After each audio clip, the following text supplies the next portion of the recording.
So we've got our star family that made an announcement to the planetary establishment somewhere around October, late October. They made an announcement. Oh, it was actually before then, the initial announcement. It was early October, around somewhere real early October.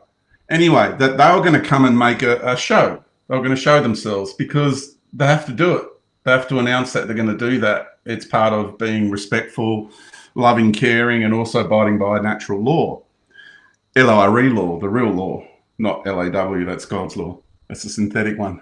All right, so you've got staff fam that came in initially, and they were told, they were warned, and then everybody was warned, even Musk was in on it, everyone knew about it.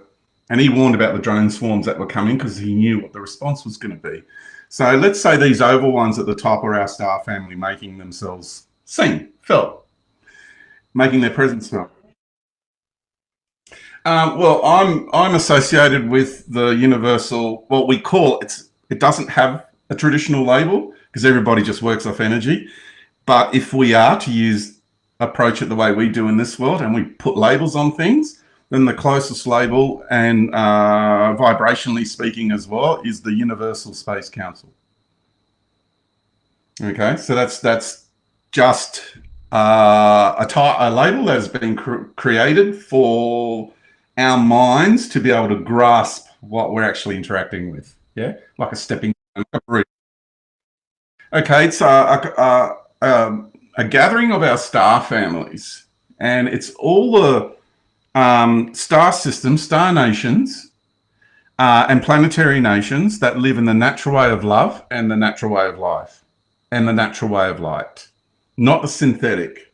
Yeah, so the way of life does not operate from numbers and geometry. You can play with them if you want, but we don't build realities from them, you know. And the natural life is woven, and it weaves in a way that doesn't adhere to mathematical templates, right? It flows with the purity of intention and the natural unfoldment of life, natural evolution. So the moment you put numbers onto something, the moment you put geometry onto something, yeah, now you're trying to quantify. Like I drew an oval for our people, and I drew a square for the exotic tech from the aerospace tech giants, right? That's two different vibrations. That's a control grid, and masculine in flavor, that's more feminine in flavor. Do you see what I mean? So when you look at things, it's like you look at the pattern of Venus around the sun, and it's a 5-petaled flower. But someone who's addicted to numbers and geometry will come along and say, no, it's a pentagram. Okay, so people who have this addiction to quantification will always imprint over natural life numbers and geometry, but they're imprinting it over natural life. Life came first, numbers and geometry came way after. Okay, so, and I know people are addicted to numbers and geometry. It's a tough thing because we've been born into a system of it. Okay, and now it's like getting rid of a drug addiction. All right, so we realize that life came first and numbers and geometry came way after. Well, you know,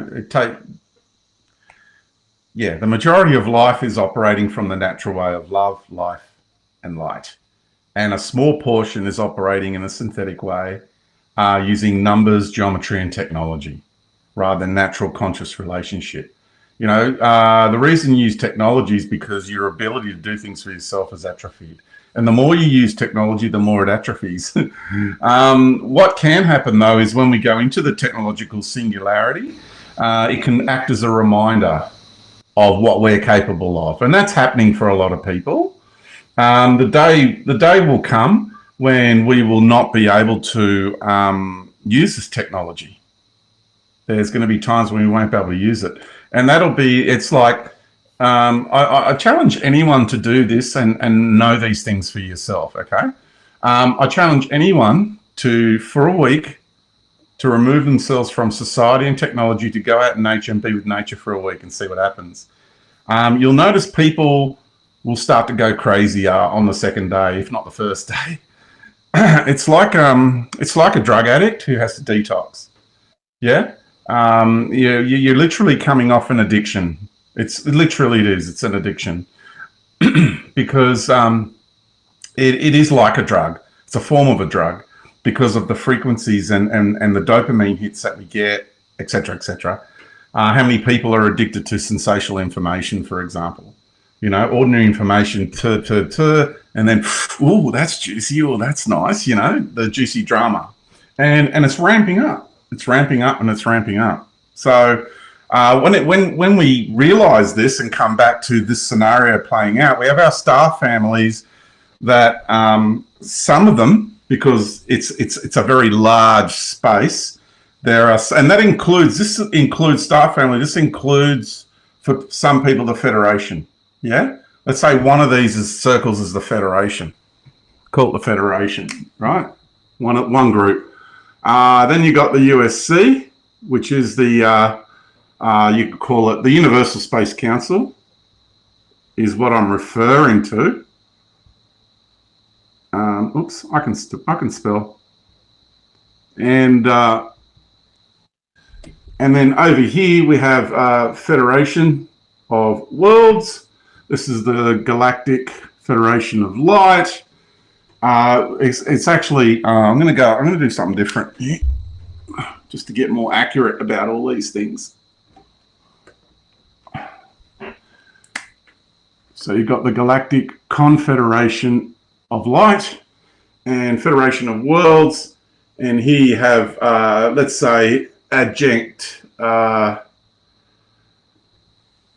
imperial structures. Like, there's that many of them. Think of how many councils do we have on the planet? How many councils do you have in your country? How many organizations do you have just in your country alone? Say the United States, one country, right? So you're trying to map out a galaxy with billions of stars, billions and billions and billions and billions of stars, with all these different groups, organizations, councils, hierarchy. Like, it is phenomenal how many there are. So let's just add that as a group here. These are the main ones that we want to consider right now. These other ones are going to come into place soon. Okay. So the Galactic Confederation of Light has to do with a conglomerate of federations. Yeah. This one is the Federation of Worlds. We're familiar with that one. And Lyran, Pleiadian sort of thing. Didn't spell that right. Always get Pleiades wrong. And Galactic Confederation of Light. So this is one federation, one.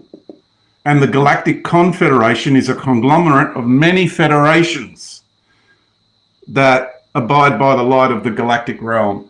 So once we start getting into the structure of life on a galactic level, it gets very complex, simply because of the volume of life that we're dealing with. That's all. So you got to come out of labels, and you just got to get used to operating with energy. Yeah, like you do, Michael. You have to read through so many things, right? And I'm sure if you operate anything like I do, you pick up a piece of paper and you can just start reading it. Sometimes you don't even have to read it. You feel the energy of it. You get the gist of it. And you decide there and then at the very beginning whether you're going to go further into it or you're just going to drop it. That's your intuition at work. So when it comes to working out organizations, that's why I say to you, the Universal Space Council, it's not their label. It's a label I'm giving it, and the USC is actually suggesting I give it. It's one we came up with, which acts like a bridge for the human mind. Yeah? To bridge between a label that people can conceptually grasp, yeah? But then once you go in behind that label, you get to your star families. Yeah, and it's really interesting because there was people in my community that said, George, you know, we've gone in behind this label and there's something really dark and gooey and yucky there. I said, yeah, because you tapped into the mimic. Okay? So for everything that is good in life and real in life, let's just be general now and just call it the dark side. The dark side is going to make a mimic of it. It's just their way. It's I don't know how else to explain it. It's how they are. It's their way of life. It's really weird, but it's their way of life. It's something we're not used to. We prefer harmony. We prefer love, honor, and respect. They prefer to mimic and control and subjugate and dominate, right? So the Federation of Worlds is but one federation. The Galactic Confederation of Light is a conglomerate of many federations within our galactic realm. Because don't forget, we're not just talking one dimension, we're talking a multi-dimensional structure of a galactic reality, right? So while you see billions and billions and billions and billions of stars, on our level, when you look out, now imagine that again and again and again and again in other dimensions. That's the reality of our galactic reality, right? So you can imagine the scope and the magnitude of life that we're dealing with. So here we have our star families that have turned up, and then what they did after notifying, and they're all working together, right? Some of them have differences of opinion, but we're not going to go to war with each other over those differences of opinion. It's silly. So drew the boxes there to represent the exotic tech from the aerospace tech giants. Now, this can be broken up into groups. Okay, so because you'll have the aerospace tech giants, which are more aligned with our star fans, all right? And then you have sections of the aero exotic tech space giants that are aligned with the cabal and more negatively inclined imperial structures. So we saw two distinct different kinds of energies of technologies that were released during this drone expose, if you want to call it that. And then you had meetings taking place at the same time, because they always say, like, you know, how can we use this? How can we make the most of this? I mean, they're going to do a display. How can we use it to our advantage? So there were multiple agendas running at the same time. Another one of the agendas that played out, and I saw the photograph of this, and I wish I could find it now, but I think it got taken from my phone, to be honest. But I had the photograph of these transport craft, and what I saw on the side was AV, and the X was like that, right? AVX, so Aerial Vehicle Company X. It's one of Elon's, it's one of Musk's transport vehicles. So they came out, and they had a meeting, a gathering of movers and shakers, very wealthy, very powerful, elite people. And these were a display. They were just doing flying displays. There was cargoes, there was all sorts, and they were really working out also not only the technology, because these things had transponders on the four corners, and there's one there on the other side. So you got the 4 pods on the corners of each of these vehicles driving them. Blue energy, by the way. Interesting. They had a blue light to them. And anyway, they were doing flyovers to show the wealthy elite and the shakers and the movers and shakers of a display, a show of vehicles that they want to introduce to us as transport and freight vehicles. And another thing they're trying to do is map out all the freight lines in the sky, in the atmosphere, and they want to ban us. So part of it, the cabal is using it to their advantage to come in over the top of us. So now there's rules and regulations above us. So we can no longer, sorry about the sweat, it's humid like crazy here in the middle of summer. I live in a subtropical place and it's so humid. And they want to clamp down. They want that pressure down on us now, you know, and take control of the airspace above us. So you can't even now just put a drone up in the sky to take photos of your house without a license. You know what I mean? So it's part of that clamping down on our humanity. So all of this was taking place. Then you had conventional military with more advanced conventional military. They wanted to come out to play and show their wares. But these guys down here, they did a lot of reconnaissance work as well. So there was all these missions waiting to be played, to be given the green light. And they were. So during this whole drone thing, there was a lot of reconnaissance that took place. There was missions. There was actually assassination missions. There was missions on working out tunnel systems. It was a very, very big operation on many levels, and it was the more advanced military drone technology there. Not exotic, but just conventional drones, but more advanced technology in that space.